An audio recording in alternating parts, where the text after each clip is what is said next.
Ora, já temos então connosco o Sr. Presidente do Conselho Nacional de Educação, o Sr. Professor Dr. Domingos Fernandes, a quem saudamos e, em nome da Comissão, damos as boas-vindas e agradecemos todo o trabalho que o Conselho Nacional de Educação também tem tido e nos tem proporcionado pareceres e propostas, sempre em articulação estreita também com a Assembleia da República e sempre disponível para colaborar connosco. Bem-ajam.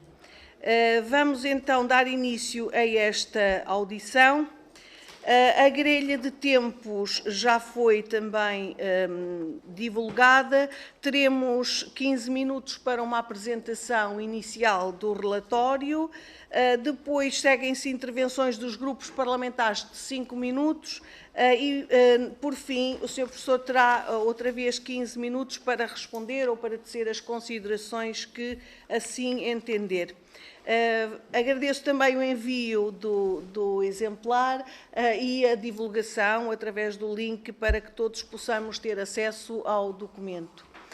Sr. Professor, passava-lhe então a palavra para a apresentação do relatório do Estado da Educação 2023. Faça favor.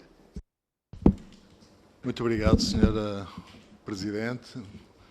Muito boa tarde, senhoras deputadas e senhores deputados. É, como sempre, um prazer estar aqui para abordar as questões que emergem do Estado da Educação.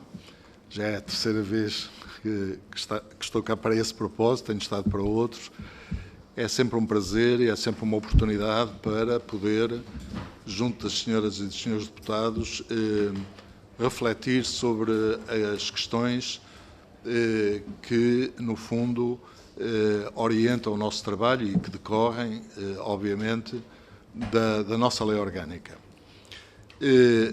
Nós temos vindo, se me permitem, começaria por referir que nós temos vindo a procurar que o Estado da Educação, a publicação, seja mais simples, o que não significa que seja simplista, portanto, mais simples, mais focada nas questões centrais do desenvolvimento do sistema educativo e também com uma natureza prospectiva, ou seja, procurar identificar, através do estudo que fazemos, não é? E da análise que fazemos de publicações nacionais e internacionais, quais são as tendências, quais são os aspectos do sistema educativo que devem ser pensados em termos do futuro. Não é? E, portanto, nós acabamos por ter um Estado da Educação que tem, essencialmente, duas grandes secções, se me permitem assim a expressão. Uma primeira em que se procura dar uma panorâmica do sistema de educação e formação em Portugal e aí, naturalmente, falamos, neste caso concreto, dos recursos disponíveis no sistema, dos recursos que são mobilizados para o sistema de educação e de formação funcionar, digamos assim, e também, este ano, decidimos discutir um pouco a questão da internacionalização e depois temos também tudo aquilo que diz respeito à população discente, portanto, ao número de alunos inscritos pelas diferentes ofertas e também abordamos a questão sempre premente e ainda premente, passados 50 anos do 25 de Abril, que é a questão das desigualdades, porque nós, enfim, apesar de todos os progressos que são reconhecidos nacional e internacionalmente, temos ainda um sistema que é bastante desigual e já abordarei isso mais à frente. E depois, naturalmente, nessa primeira parte, a questão dos resultados. Os resultados, e portanto aí estamos a falar do desempenho do próprio sistema educativo. Na segunda parte, temos então 4 reflexões prospectivas, como poderemos chamar, e aí, de facto, decidimos analisar e discutir fundamentadamente a questão da educação dos 0 aos 12 anos de idade, por um lado. Por outro lado, a educação secundária, não é? e já depois poderei elaborar um pouco sobre isso. A questão do português língua não materna, que é uma questão muito atual, apesar de nós já termos o português língua não materna no sistema há mais de 15 anos, não é?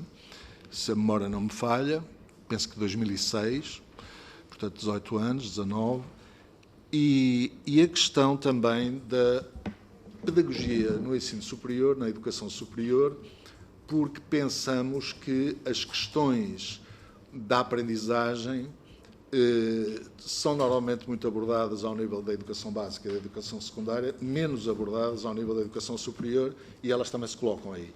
Também temos aí, enfim, as universidades e os institutos politécnicos têm tido cada vez mais uma intervenção significativa ao nível da pedagogia, da chamada pedagogia na educação superior.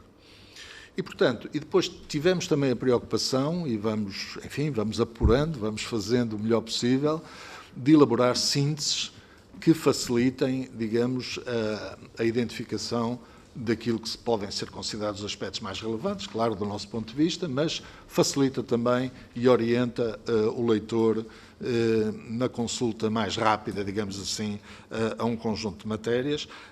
E gostaria, enfim, se me permitem, dizer que tudo isto implica, de facto, bastante estudo, não é? Muitas audições a um conjunto muito diversificado de intervenientes no sistema, não é?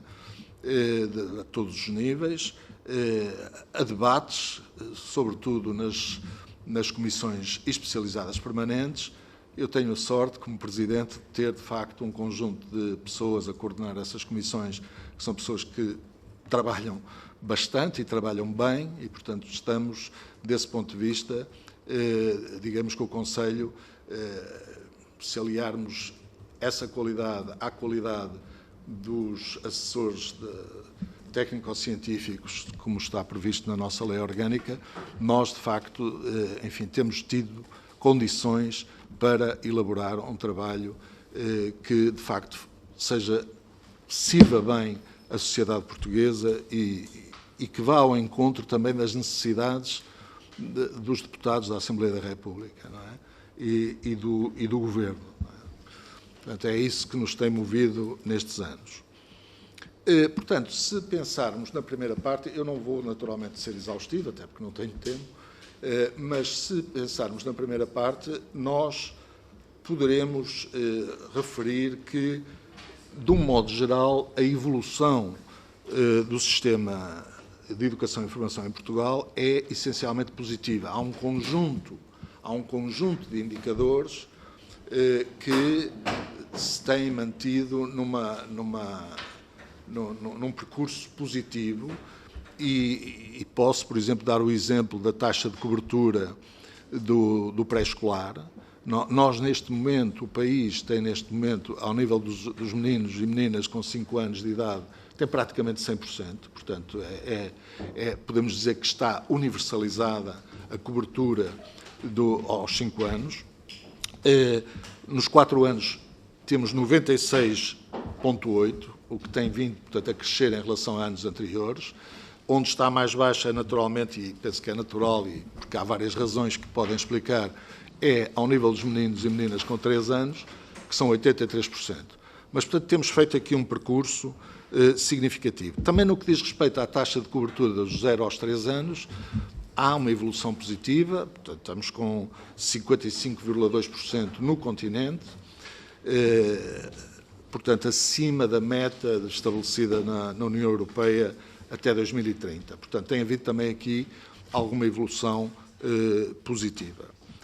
Há também, no que diz respeito às taxas de escolarização, no primeiro ciclo nós temos neste momento 100%, no segundo e terceiro ciclos temos menos, mas é sempre acima dos 90%, portanto esses indicadores continuam a progredir e particularmente no ensino, na educação secundária, onde estamos a caminho, neste momento, de 90%. Temos 89,8%, e eu lembro aqui que, de facto, o percurso da taxa de escolarização no secundário tem sido muito penoso. Não é? Nós, só a partir de, se a memória não me falha, e acho que não, do segundo lustro dos anos 90, é que começamos com 50% de taxa de escolarização. Portanto, há 30 anos, 50, em cada 100 alunos, ou em cada 100 portugueses em idade de estar no ensino secundário, na educação secundária, 50 não estavam lá. 50 estavam algures.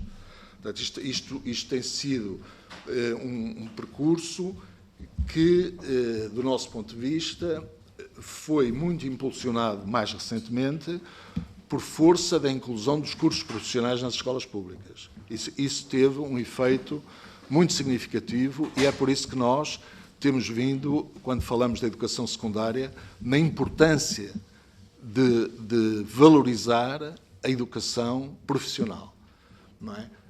E na importância de se tomarem medidas para que a educação profissional não seja vista como algo que está ali para algo que resta, não é nada disso, tem de ser uma educação tão considerada como a de quaisquer outros cursos, nomeadamente os científico-humanísticos, onde há uma certa tendência para os hipervalorizar em detrimento dos cursos profissionais e em detrimento dos cursos especializados no âmbito das artes.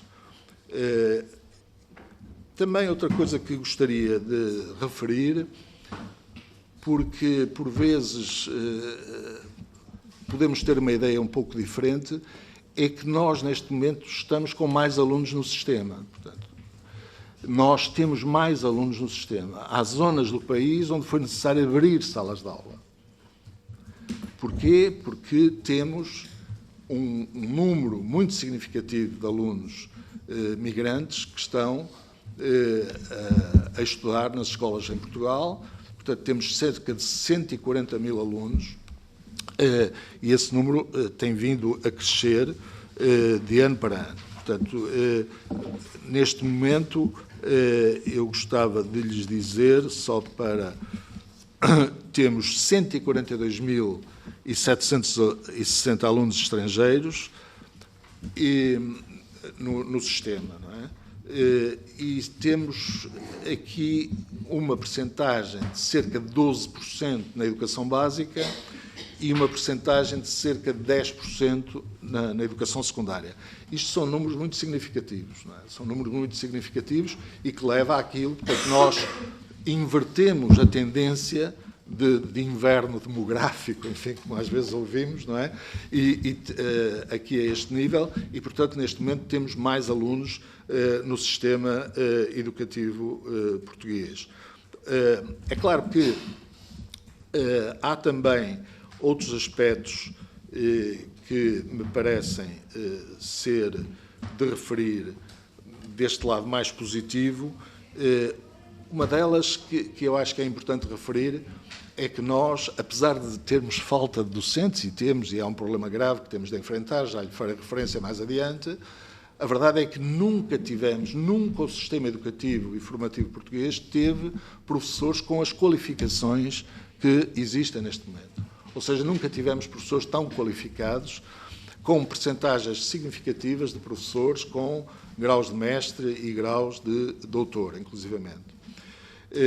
E, como sabem, isso penso que é do conhecimento de todos, os nossos docentes da educação pré-escolar comparam muito bem, em termos internacionais, são dos que têm melhores qualificações e melhor preparação para trabalharem com as crianças da educação pré-escolar. Portanto, isto são aspectos que me parecem positivos e que tenho referido já noutras edições do Estado da Educação, que têm vindo a ser referidos e que são reconhecidos. É claro que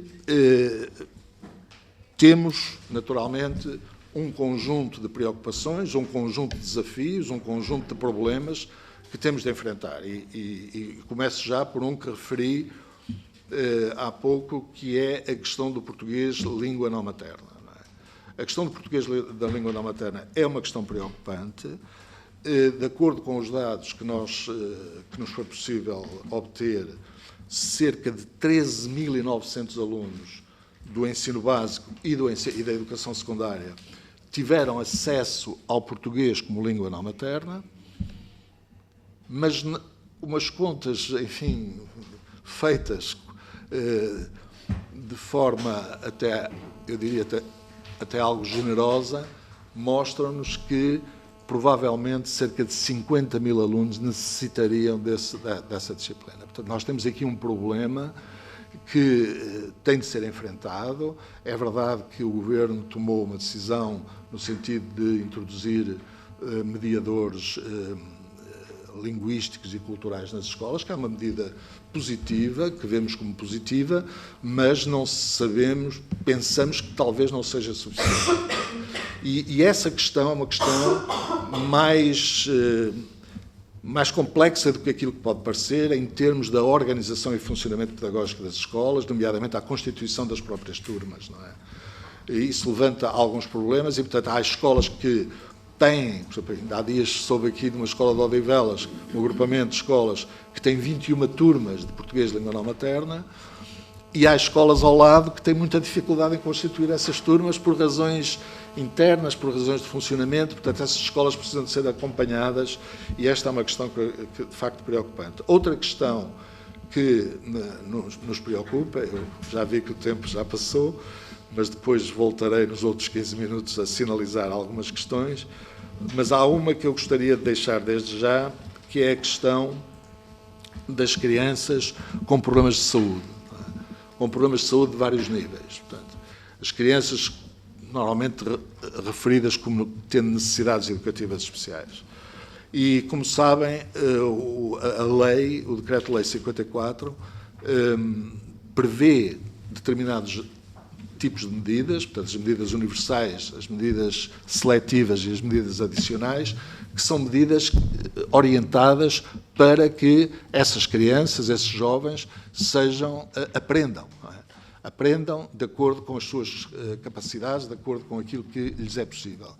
E aqui o que nós sabemos é que estão 80 e tal, cerca de 90 mil, 89 mil, se a memória não me falha, de facto foram objeto dessas medidas, mas nós precisamos de saber exatamente, precisamos daqui de algum acompanhamento, precisamos de uma monitorização, precisamos de uma avaliação. Essas medidas resultaram ou não resultaram? Precisamos desses dados. E eu vou-me calar, porque de facto já ultrapassei o tempo, agradeço a vossa paciência, mas isto são muitas coisas, mas eu procurarei, na medida do possível, sinalizar outras que também nos preocupam, quando for a altura de voltar a falar. Muito obrigado. Muito obrigada, Sr. Professor.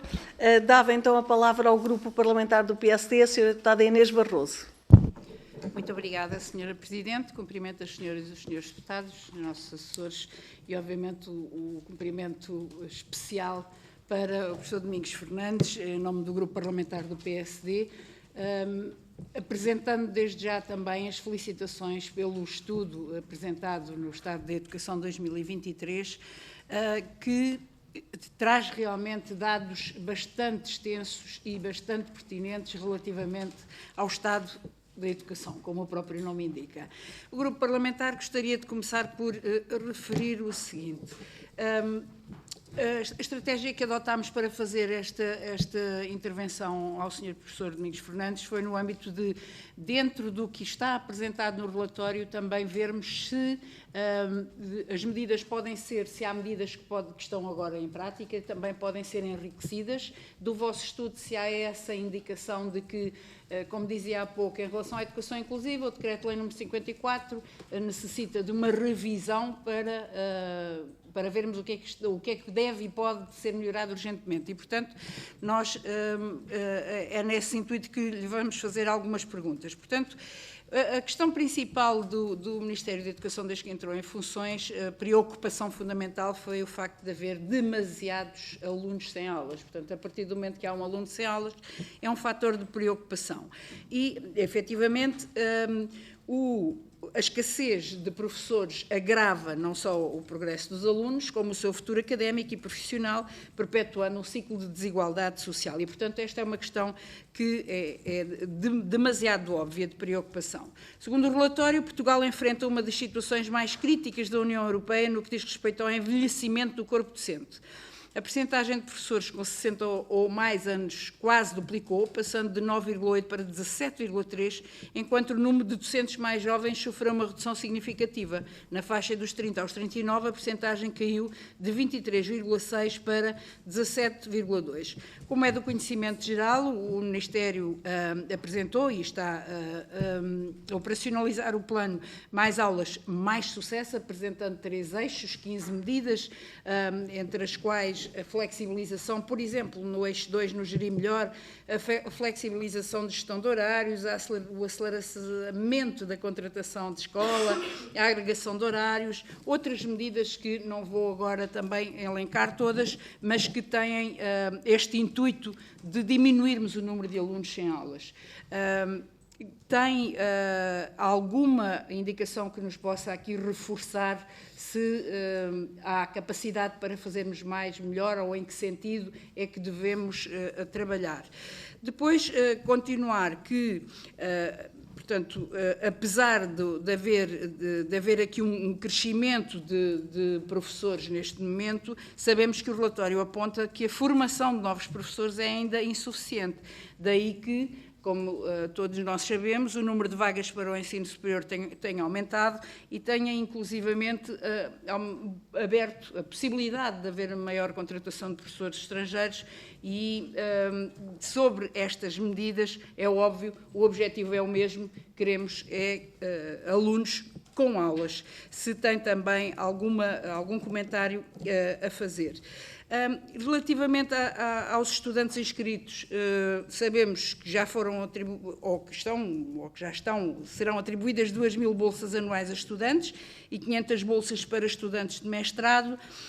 No vosso entendimento, estas medidas poderão alavancar também virem mais a captação de jovens para o ensino básico?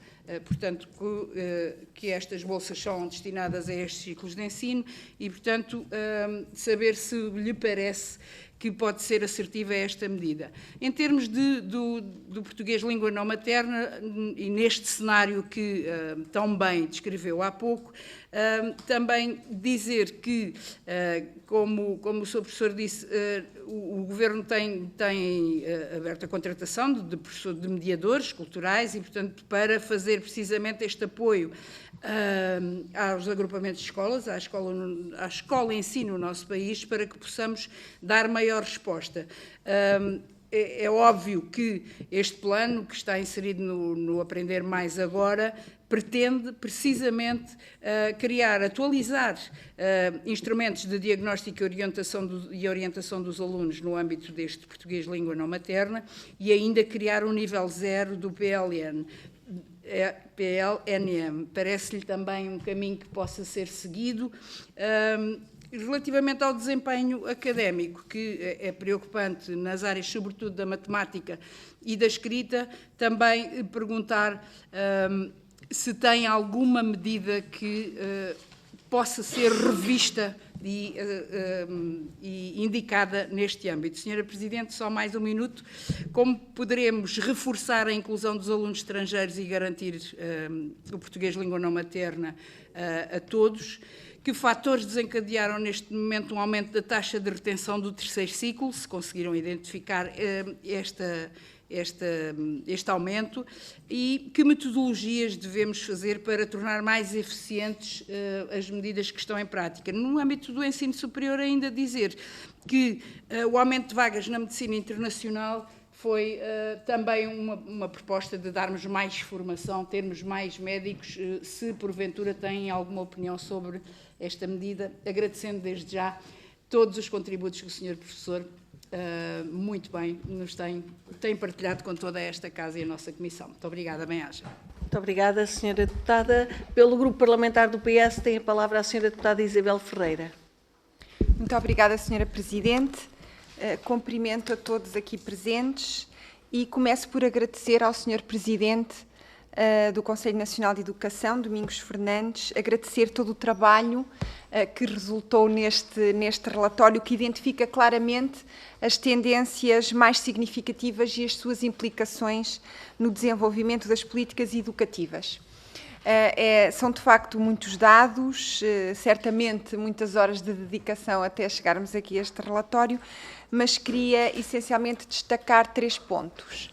O primeiro tem a ver com a elevada qualificação dos docentes, que também referiu aqui, e que é extensível desde o pré-escolar até ao básico e ao secundário.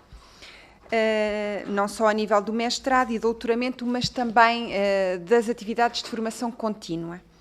Este é, sem dúvida, um aspecto muito positivo, resultado das políticas educativas dos últimos anos, mas pedia o seu comentário relativo à preocupação com a entrada de professores menos qualificados, no que diz respeito à habilitação própria para a docência.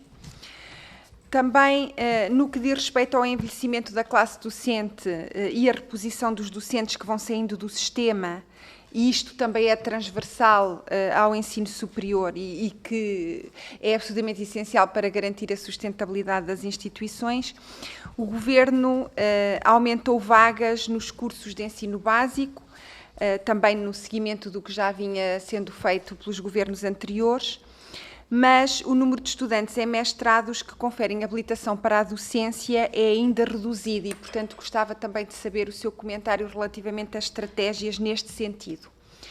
O segundo aspecto prende-se com o investimento financeiro. Ele é crescente desde 2017, incluindo naturalmente aqui o investimento em ciência, tecnologia e ensino superior, utiliza e alavanca muitos fundos europeus, seja do PRR, seja no ano em causa ainda era o PT 2020, quer para a educação inclusiva, para o ensino profissional, com os centros tecnológicos especializados, a escola digital, o investimento em investigação e desenvolvimento, a educação de jovens e adultos e o apoio a estudantes de ensino superior. Há uma preocupação, que é o pós-PRR, sobretudo para o investimento em ciência, porque sabemos que o orçamento da FCT diminuiu, há um atraso significativo na avaliação dos centros de investigação e nas medidas de emprego científico, não estando previsto depois mais fundos europeus, como tivemos agora, para além de um quadro comunitário todo, um quadro extra que foi o PRR e que vai deixar de haver. Esta é uma preocupação relativamente ao investimento em ciência. E o terceiro aspecto tem a ver com a internacionalização da educação, quer dos ambientes da educação, quer das aprendizagens. Como disse muito bem, hoje há mais alunos no sistema educativo, há mais diversidade e isto exige um esforço de inclusão e de equidade. O número também está bem explícito no relatório, são 11,3% de estrangeiros na escolaridade obrigatória, a maioria brasileiros. E é importante nós percebermos como é que se podem monitorizar as taxas de cobertura e de frequência da disciplina de português de língua não materna, mas, sobretudo, como é que se pode fazer a articulação desta disciplina com outras, de forma a minimizar os impactos, quer nas taxas de conclusão, sobretudo as do terceiro ciclo, mas também nas taxas de retenção e desistência e até mesmo nas aprendizagens no domínio da língua escrita e da matemática, que têm sofrido também impacto do facto da presença de mais alunos estrangeiros no sistema educativo.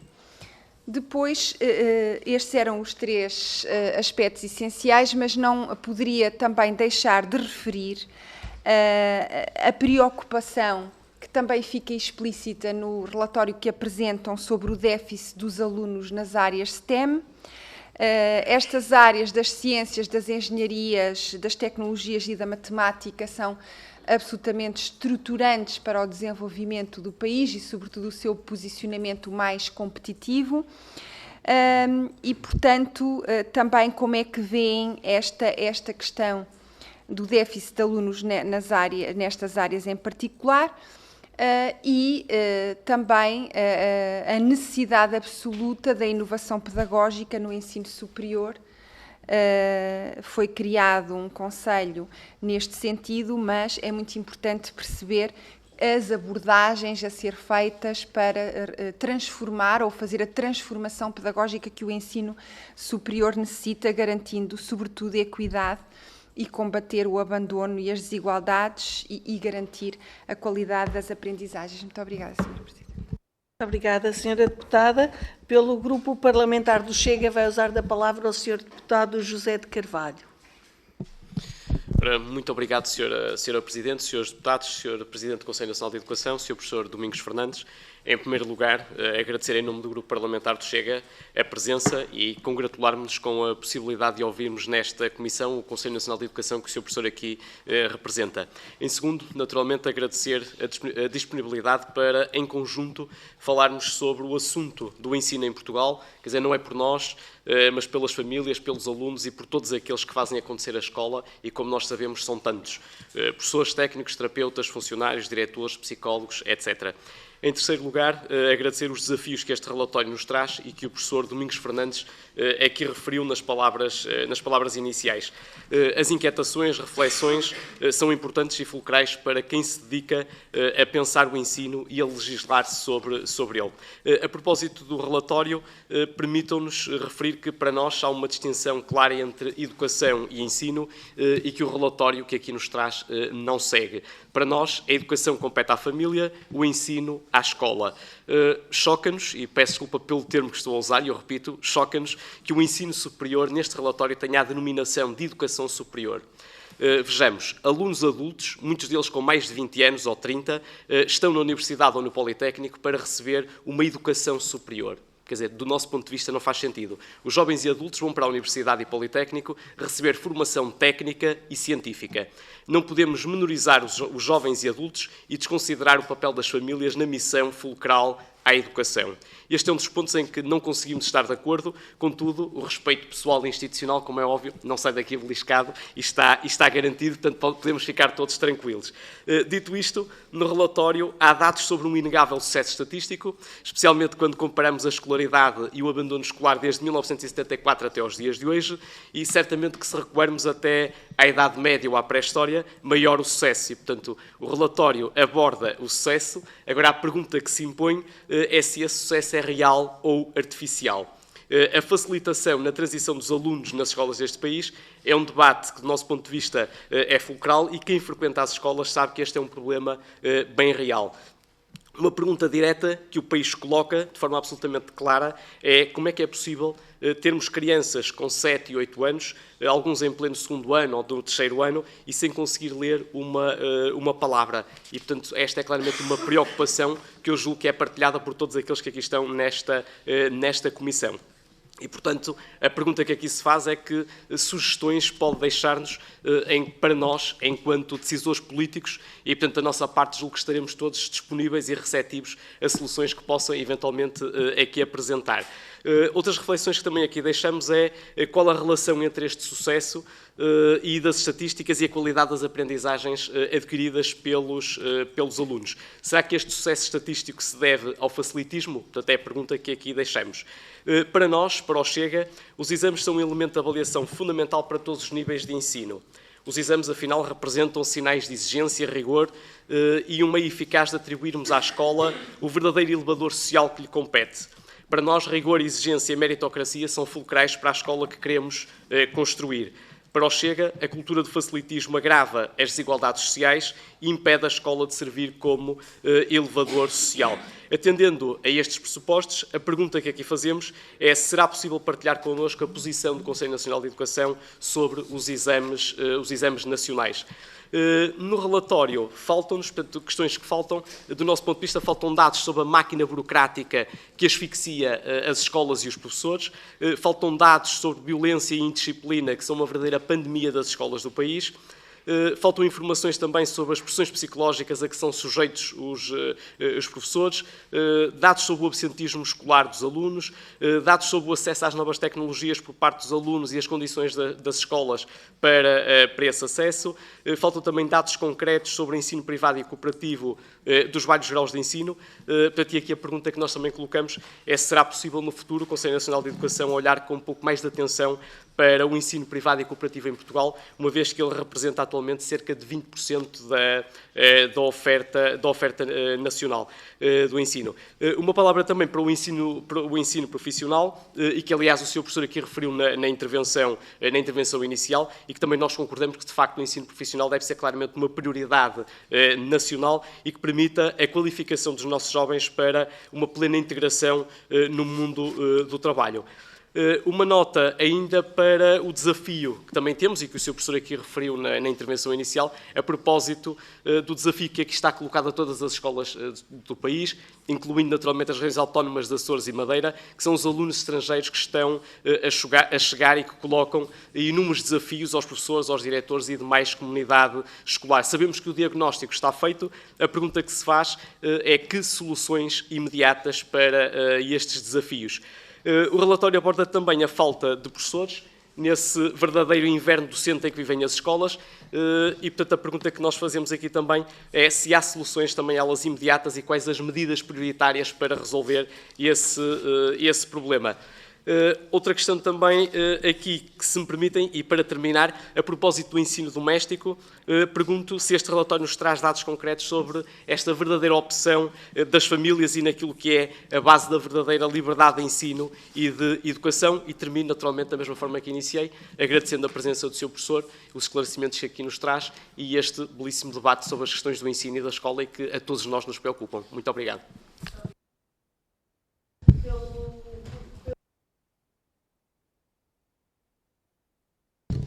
Muito obrigada, Sra. Presidente. Cumprimentar o Sr. Dr. Professor Domingos Fernandes, começar por agradecer a sua apresentação do relatório e agradecer a sua pessoa ao Conselho Nacional da Educação pela excelente qualidade deste documento e salientar que celeridade é sinónimo, também pode ser sinónimo de qualidade, porque este relatório foi apresentado ainda em 2024, viu a luz do dia ainda em 2024, e é realmente um relatório com muita qualidade e que nos permite ter aqui um bom trabalho, se assim o quisermos. A nossa análise foi feita por capítulos e, portanto, as nossas questões também serão feitas por capítulos, e começando logo pelo primeiro, que diz respeito às condições para a educação e formação, o capítulo aborda a necessidade de adaptação dos sistemas educativos às transformações constantes da sociedade contemporânea. A minha pergunta é a seguinte: para garantirmos oportunidades significativas de aprendizagem ao longo da vida, em que outras dimensões da educação e formação é que é necessário investirmos? Para onde é que nós temos de olhar? Depois, no capítulo referente à população discente, conseguimos perceber que Portugal tem feito progressos na ampliação do acesso à educação e na diversificação da oferta formativa. No entanto, enfrentam-se inúmeros desafios, como a redução do abandono escolar, o equilíbrio na distribuição regional e a própria valorização da formação profissional, que permanecem essenciais para o futuro da educação. Eu queria perceber que medidas é que ainda faltam ser tomadas para conseguirmos alcançar esta equidade. Depois, no capítulo Saber Mais para um Futuro Melhor, são abordados temas como o impacto da pandemia ou também os estudos internacionais do PISA e PIRLS. A minha pergunta é a mesma que já fiz ao Sr. Ministro da Educação, mas que ainda não consegui obter uma resposta, e é precisamente qual é o impacto do plano Escola Mais 21-23, o vulgo Plano de Recuperação das Aprendizagens. Nestas mesmas aprendizagens existem até agora relatórios sobre a implementação do plano, mas não sobre o impacto dos seus resultados, e eu queria perceber da parte do Conselho Nacional da Educação o que é que tem a dizer sobre isto. Quanto à educação dos 0 aos 12, que também já teve a oportunidade de abordar na sua intervenção inicial, para nós é perfeitamente inaceitável que o Governo continue a não passar a tutela da primeira infância, isto é, dos 0 aos 3, para o sistema educativo. Isto até porque foi uma bandeira que esteve no seu programa de Governo. A Iniciativa Liberal já apresentou no Parlamento uma proposta que ia precisamente nesse sentido e foi chumbada com voto contra do PSD. E tem sido apontado o passar para o sistema educativo como um dos fatores de constrangimento ao sucesso escolar e também tem sido abordada a questão da fusão dos primeiros e segundos ciclos. Na opinião do CNE, que outras medidas é que na universalização do acesso à educação infantil e no fortalecimento do ensino básico devem ser tomadas para garantirmos... Senhores deputados, eu estou a falar, obrigada. devem ser tomadas para garantir um ensino mais justo e eficaz para todas as crianças. E peço também, já teve a oportunidade de falar aqui um bocadinho sobre a questão do português língua não materna, mas que aprofunde precisamente esta questão, uma vez que é no ensino básico onde se espera que possa haver o maior desenvolvimento sobre este domínio. Relativamente ao ensino secundário e futuro, saudá-lo pelas palavras que começou por dirigir à importância do ensino profissional, que nós acompanhamos, e dizer que o ensino secundário ocupa um papel central na estrutura do sistema educativo português. A sua evolução exige uma visão estratégica que valorize todas as vias formativas, que promovam um ensino mais inclusivo, flexível e alinhado com as exigências do futuro, quer para quem prossegue os estudos, quer para quem depois acaba por ingressar no mercado de trabalho. A minha pergunta é, uma vez que só metade dos alunos prosseguem para estudos, perguntar se está a ser feito um bom trabalho ao nível dos cursos científico-humanísticos para quem quer ingressar depois no mercado de trabalho. E, por outro lado, que dificuldades são sentidas nos cursos de dupla certificação para quem quer prosseguir depois estudos. E, por fim, relativamente ao ensino superior ou educação superior, sabendo nós que estamos a falar sobre o RGES, que é um diploma estruturante para o ensino superior, a proposta de lei do Governo pouca ou nenhuma consideração faz relativamente ao acesso à educação superior pelos alunos com necessidades específicas de inclusão. O CNE considera que estão reunidas as condições de acessibilidade entre as várias acessibilidades, nomeadamente a digital, a tecnológica, a mobilidade, a todos os estudantes que querem frequentar a educação superior. Perguntar também qual é, na vossa opinião, o rácio doutor/estudantes que é o ideal, e se esse rácio deve ser salvaguardado na área metropolitana de Lisboa, da mesma forma que na área metropolitana da região autónoma dos Açores, por exemplo.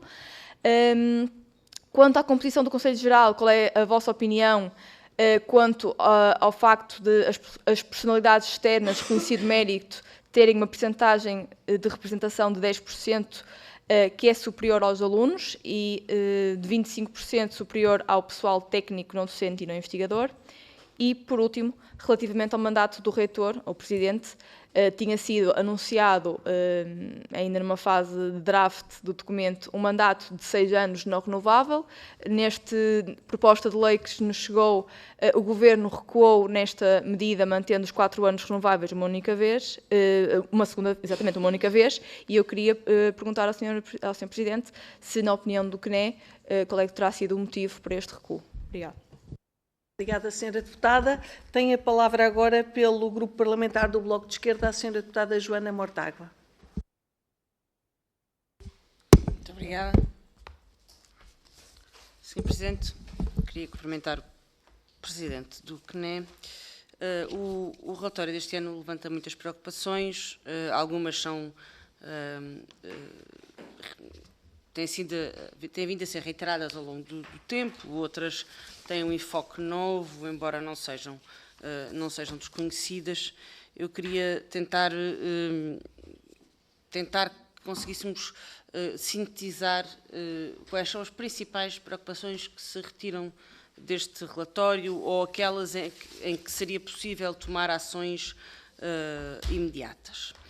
Destaco na educação dos 0 aos 12, que o CNE volta, e quando eu digo volta é porque há recomendações nesse sentido que eu me recorde pelo menos há 15 anos, ou quase 15 anos, volta a enfatizar a necessidade de uma tutela educativa da primeira infância. O Bloco de Esquerda tem insistido para que a primeira infância seja incluída na Lei de Bases da Educação, precisamente para dar essa ideia de que as creches e o ensino pré-escolar devem ser uma resposta pedagógica e não uma resposta meramente social. Não temos tido grande abertura para essa maioria, mas destaco essa preocupação do CNE e pergunto-lhe se não acha também que essa preocupação deve ser acompanhada pela criação de uma rede pública de creches e de pré-escolar que sirva no fundamental o mesmo papel que desempenha a rede pública de escolas do ensino de educação não superior. do ponto de vista da educação secundária, há muito tempo que é discutida a autonomização deste ciclo de ensino e qual é o papel fundamental do ensino secundário.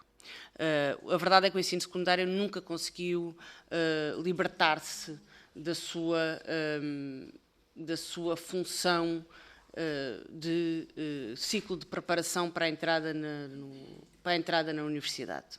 E os exames, sendo os exames o instrumento de seleção para a entrada na faculdade, os exames reforçam reforçam do ponto de vista funcional, mesmo do ponto de vista teórico, mesmo que os instrumentos legislativos não o façam, os exames, do ponto de vista objetivo, real e funcional, reforçam essa ideia de que o ensino secundário é um ciclo preparatório para o ensino superior, o que faz com que ele tenha um caráter muito mais seletivo, em termos que são até antipedagógicos, na minha perspectiva, mas são, sobretudo, anti-inclusivos. Esse problema tem vindo a ser detectado e identificado ao longo do tempo.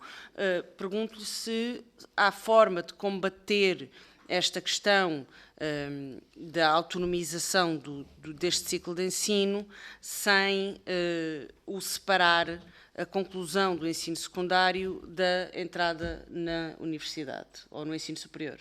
Ou seja, sem haver outra forma de seleção para a entrada do ensino superior que não passe pelas mesmas notas que servem à conclusão, pela mesma avaliação que serve à conclusão do ensino secundário.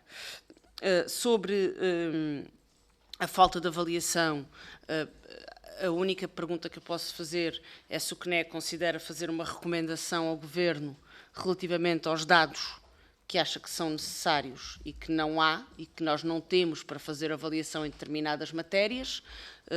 Refiro as questões do Decreto 54, as questões de português língua não materna e outras questões em que o CNE identifica que há falta de dados para fazer avaliações mais rigorosas. Há depois, do ponto de vista do ensino superior, um alerta que tem a ver com o envelhecimento da classe docente. O Bloco de Esquerda tem alertado também, passo a repetição, para este problema. Pergunto-lhe como é que se combate o envelhecimento da classe docente. Temos as nossas perspectivas, mas se foi discutida alguma estratégia que pudesse combater este envelhecimento da classe docente do ensino superior.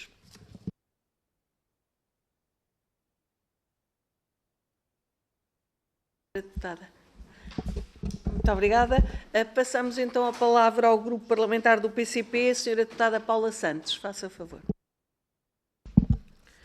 Muito obrigada, Sra. Presidente. Eu queria também cumprimentar o Sr. Presidente do Conselho Nacional de Educação, o professor Domingos Fernandes, e gostaria também de abordar algumas das questões que o próprio relatório refere, e algumas foram também abordadas por si na sua intervenção inicial. E a primeira prende-se com esta questão do envelhecimento do corpo docente, que esta é uma realidade no básico e no secundário, também no ensino superior, e que, em particular, no básico e no secundário, se identifica também, para além do envelhecimento, a falta de professores para assegurar as aulas a todos os alunos e a todas as disciplinas. Porque a verdade é que aquelas que têm sido as medidas adotadas, em particular por este Governo, ficam muito aquém daquilo que é necessário. mesmo a questão das vagas que foram agora anunciadas para a formação de professores nos cursos no ensino superior. Se tivermos em conta a aposentação, os professores estão em condições de se aposentar, só nos primeiros meses atinge praticamente esse número que foi anunciado, só nesses primeiros 3 meses deste ano, atinge praticamente esse número que foi anunciado por parte do Governo. Isto para dizer o quê? Que o problema é bem mais fundo. E que exige que haja aqui uma intervenção naquelas que são as causas estruturais para este problema, para o se conseguir resolver de uma forma definitiva, ou teremos uma tendência de agravamento desta situação. Este era o primeiro, com tudo o que isto significa para os estudantes naquilo que é o seu processo de ensino-aprendizagem ao longo no ensino básico e secundário. Este era o primeiro aspecto que eu gostaria de abordar.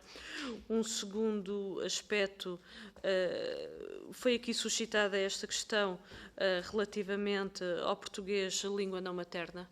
Eu acho que o não haver dados que permitam ter uma verdadeira noção da realidade, ou seja, da oferta relativamente a esta matéria, é preocupante, porque estamos a falar numa situação em que naturalmente há muitos estudantes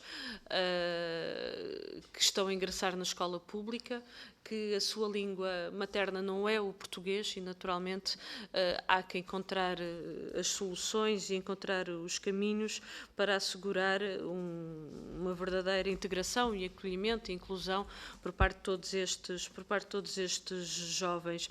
Eu gostaria que, ou seja, na sua opinião, o que é que considera que no plano mais imediato ou num curto prazo, por assim dizer, seria mais relevante relativamente a esta questão para se garantir efetivamente aquilo que a nossa Constituição coloca, igualdade no acesso, na frequência, no sucesso escolar.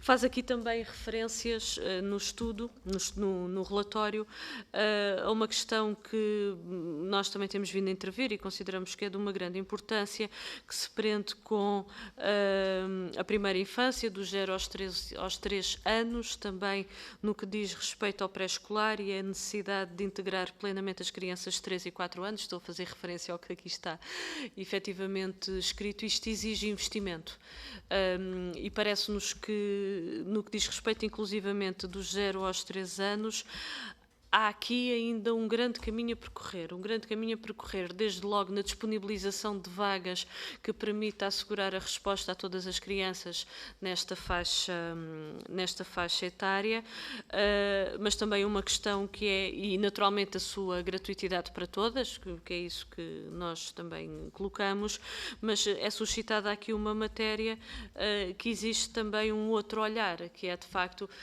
a intervenção no plano pedagógico também neste período dos 0 aos 3 anos, porque não estamos a falar de facto só de uma resposta no plano social, ela deve ser sobretudo uma resposta no plano da educação. E uma última questão é sobretudo mais uma constatação. Verificamos que a escola pública, fruto do desinvestimento, das opções que têm sido adotadas, a verdade é que continua a reproduzir desigualdades, continua a reproduzir assimetrias. O contributo que deveria dar para a emancipação individual e coletiva, para a igualdade também, a verdade é que não é uma realidade. E, portanto, esta é uma grande preocupação que temos, porque todas as crianças e jovens, a igualdade que a nossa Constituição consagra deve ser, de facto, uma realidade para todas as crianças e jovens, e a escola pública tem aqui, de facto, uma grande importância nesse sentido, e inclusivamente para este aspecto, quando nós falamos da formação integral do indivíduo, quando falamos da emancipação individual e coletiva, é de facto pelo contributo que pode dar, até para ultrapassar essas mesmas assimetrias que continua a existir e que para nós é de uma grande importância. Senhora Presidente, eu queria só referir que eu terei terei que ir a uma comissão agora rapidamente por causa de um ponto que temos lá, mas que irei voltar, mas eu queria deixar esta nota para que se tenha esse conhecimento. São várias comissões, ao mesmo tempo estão a funcionar. Muito obrigada, mas está aqui também uma camarada minha que está a acompanhar a audição. Muito obrigada. Obrigada, Sra. Deputada. Dava então a palavra ao Sr. Professor Dr. Domingos Fernandes, Presidente do CNE, para tecer umas considerações finais e responder a tantas das questões que foram colocadas. Sr. Professor, faça o favor. Muito obrigado, Sra. Presidente. Muito obrigado, Sras. Deputadas e Srs. Deputados. Gostava de começar por referir que me congratulo muito com a qualidade de todas as intervenções, mostra o cuidado com que as deputadas e os deputados do país acompanham questões que são, do meu ponto de vista, e penso que do nosso ponto de vista, fundamentais para o desenvolvimento do nosso país. Há, de facto, aqui um conjunto de matérias que foram sinalizadas por todas as senhoras e senhores deputados que, se me permitem, muitas delas, a resposta poderá estar no cuidado com que o país encara a educação nos primeiros anos. A educação nos primeiros anos, digamos dos 6 aos 12 anos, não tem sido tratada com o devido cuidado, com a devida atenção. Nós não podemos, nem temos condições como país para deixar para trás meninos e meninas com 7 anos e 8 de idade. E, portanto, tem de haver aqui um esforço significativo por parte de todos os intervenientes no sentido de acompanhar com o devido cuidado a qualidade da educação que é proporcionada às crianças do país e, sobretudo, às crianças que estão na faixa etária dos 6 aos 12 anos. Como eu costumo dizer, e não é muito antes a eu estar como Presidente do Conselho Nacional de Educação, vi e continuo a ver com muita dificuldade que nós tenhamos crianças que passam pelo atual primeiro ciclo e que não leem nem escrevem ao fim de 4 anos de escolaridade. Isto é uma situação que existe, é uma situação conhecida e, portanto, muitas das questões, das grandes questões que aqui foram colocadas, residem nesse problema. E, por isso, o Conselho Nacional de Educação tem vindo, ao longo de mais de 16 anos, não recuei mais de 16 anos, a chamar a atenção para este problema.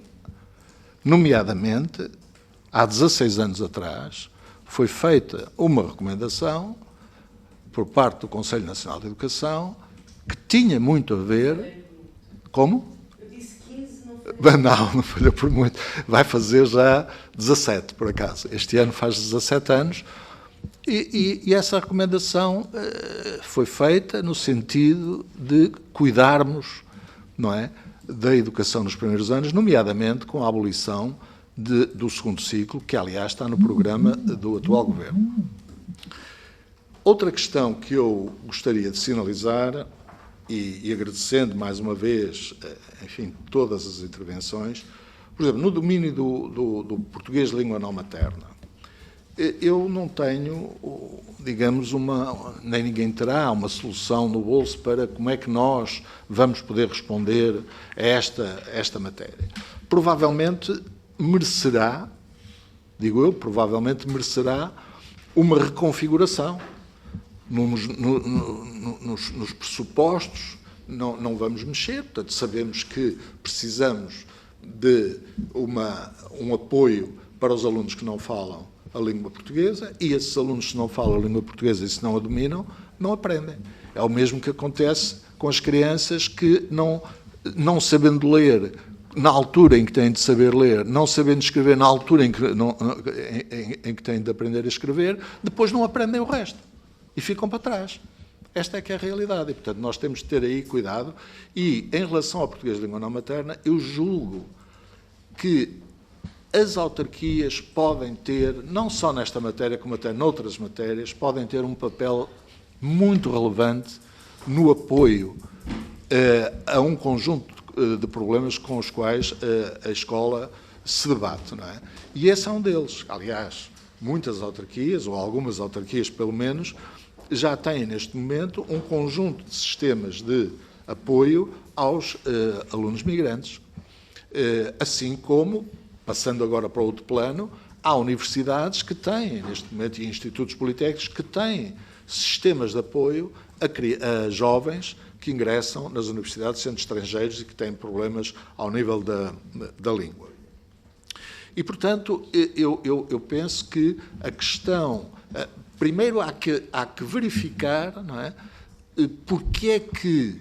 E isto é uma questão que se me colocou-se há dias num seminário em que o Conselho Nacional de Educação organizou na Casa das Histórias de Paula Rego sobre, precisamente, desigualdades e questões ligadas ao português de língua não materna, em que, como eu já referi há pouco, nós tínhamos situações em que, num agrupamento de escolas, era possível constituir 21 turmas de português de língua não materna e, num agrupamento de escolas não muito longe, a senhora diretora tinha grandes problemas para o conseguir fazer por um conjunto de razões que não há tempo aqui para abordar, mas que têm a ver com o funcionamento e a organização pedagógica das escolas. Tem a ver, por exemplo, com a distribuição dos horários. Tem a ver, por exemplo, com, também, em alguns casos, com o número de professores, com a distribuição desses mesmos professores pelos diferentes horários. Portanto, a questão, de facto, é bom saber que as senhoras e os senhores deputados estão bem conscientes do problema que aqui está, porque realmente o CNEC, quando tem acesso a um conjunto de dados que diz que mais ou menos 13.900 alunos têm acesso, mas depois sabemos que há pelo menos 50.000 que necessitam, portanto, há aqui um problema de cobertura, não é? E que é positivo aquilo que o Governo tem vindo a fazer, no sentido de dotar as escolas dos tais mediadores que a senhora deputada Inês Barroso referiu, e eu também referi, mas provavelmente temos que ir um pouco mais além. Portanto, a questão dos professores, naturalmente, ela não se resolve por artes mágicas. Portanto, a longevidade... Eu agora, se me permitem esta liberdade, outro dia ouvi um programa muito interessante de rádio em que uma investigadora e estudiosa das questões do aging, não é? Ela diz, eu não digo envelhecimento, eu digo longevidade, porque acho envelhecimento muito pela negativa e eu agora realmente compreendo e por isso digo, a questão da longevidade naturalmente é uma questão que a todos preocupa e é uma realidade. O recrutamento de professores, eu tenho muitas dúvidas, há boas razões para todos com certeza estaremos de acordo, que não é a formação inicial que vai resolver o problema a curto prazo. Quer dizer, nós não tenhamos ilusões, não é? Nós, para prepararmos um professor para o ensino secundário, são 5 anos. Não é? E quantos? Quantos é que... Quer dizer, isto daqui a quantos anos, não é? Portanto, nós temos que encontrar outra solução, não é? Porque temos que ser realistas. Nós, no CNEC, temos debatido muito esta questão e é evidente que não podemos deixar de, por um lado, até que ponto é que já exploramos todas as possibilidades de recrutar professores estrangeiros. E eu estou a pensar num país, muito particularmente, não é? Mas haverá outros países, há vários países onde nós podemos recrutar professores estrangeiros. Nós temos, se calhar, que pensar nisso e refletir sobre isso mais profundamente e ver essa via. A outra via é uma via que, infelizmente ou felizmente, já é bem nossa conhecida e que vem dos anos 80. Portanto, eu acompanho o sistema educativo há 50 anos, não é? E nós tivemos momentos, eu próprio, quer dizer, quando iniciei as minhas funções como professor, não tinha habilitação própria, era estudante universitário. Portanto, nessa altura não havia professores. Eu fui para uma escola no Alentejo onde era a pessoa mais habilitada. Com o segundo ano, estava no segundo ano da universidade. E, portanto, nós já passamos por situações dessas. Eu não estou a advogar que nós agora vamos buscar estudantes universitários para darem aulas sem habilitação própria, mas estou a pensar que uma das fontes de recrutamento de professores será, certamente, junto de licenciados que têm habilitação científica, mas não têm habilitação pedagógica. E a habilitação pedagógica, ao contrário do que às vezes se ouve, é absolutamente fundamental, porque isso é quase uma espécie de coluna vertebral do que é do professor, da profissão de professor. O que diferencia a profissão de professor de outras profissões é precisamente o facto de desenvolver conhecimentos e competências de natureza pedagógica que são bastante exigentes. Portanto, ele tem de ter conhecimento científico da disciplina ou disciplinas que tem de lecionar e tem de ter, naturalmente, conhecimento pedagógico. A questão também passa, estou ainda a falar da questão dos professores e da longevidade dos professores, passa pela valorização da carreira dos professores. Nós sabemos que o Governo está, neste momento, a negociar o Estatuto da Carreira Docente, que é absolutamente fundamental. Nós temos de ter uma carreira docente clara, inequivocamente clara, em que as pessoas saibam exatamente o que é que têm de fazer, quando têm de fazer, porque é que têm de fazer, no desenvolvimento da sua carreira. Quer dizer, não há profissão nenhuma que aguente não haver clareza ao nível da sua carreira. E, portanto, isto é também uma questão fundamental. Há também, relacionado com vários problemas que as senhoras e os senhores deputados aqui referiram, que pode ir desde a formação dos professores até o apoio às aprendizagens dos alunos. Eu não sei se nós já estamos a explorar devidamente as potencialidades da formação online. Eu não sei se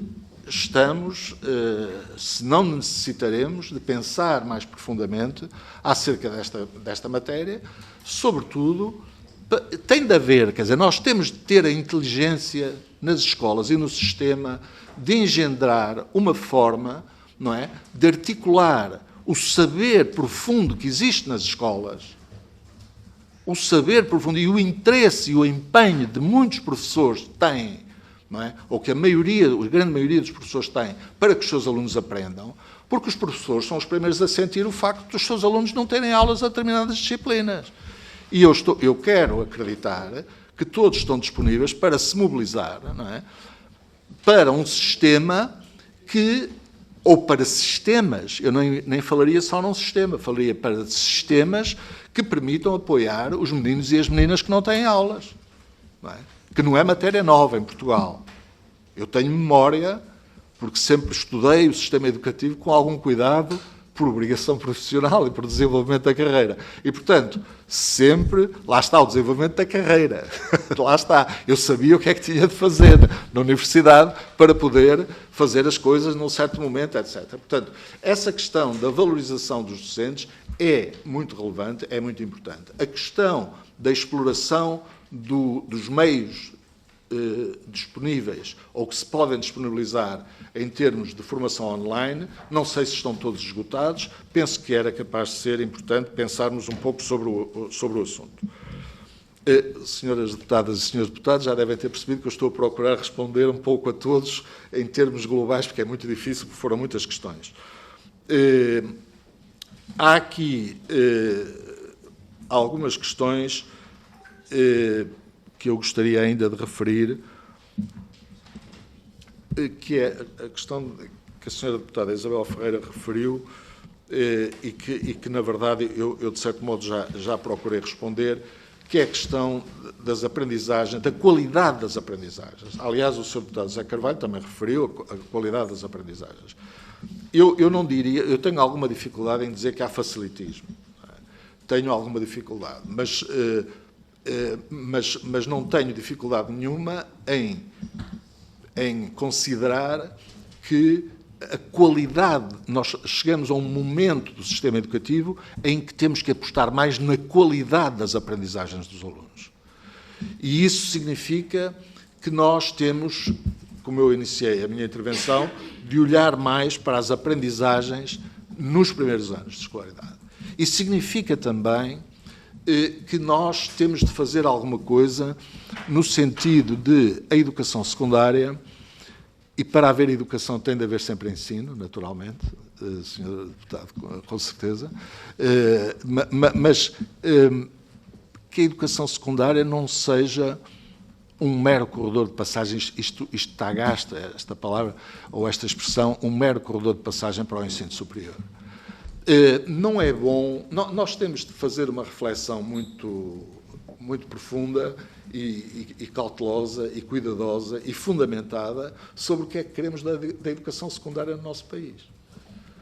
Nós conseguimos, ainda timidamente, dar-lhe uma certa identidade. Tem cursos profissionais, tem cursos de educação artística especializada, tem cursos científico-humanísticos. Mas nós temos de pensar se, de facto, estamos a tratar estes cursos todos da mesma maneira, ou se temos ali uma preferência muito especial, reservada aos cursos científico-humanísticos. E dentro desses, se temos uma preferência muito especial por uma ou duas disciplinas que dá acesso a determinado percurso na educação superior. Nós temos de pensar se isto é bom para a educação das pessoas. Que cidadãos é que nós queremos formar?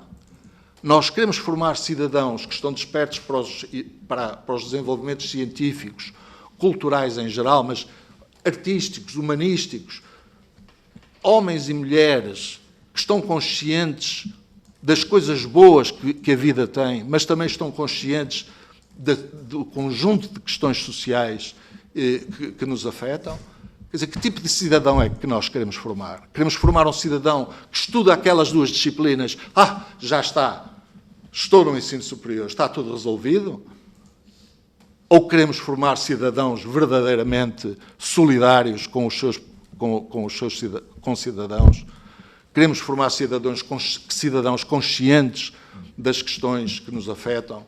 Queremos formar cidadãos que estão orientados para melhorar a vida das cidades, para participar na vida das cidades, das vilas e das aldeias, não é? Isto tem de ser refletido. É por isso que o CNE não vai deixar de refletir, de estudar profundamente, porque isto requer estudo.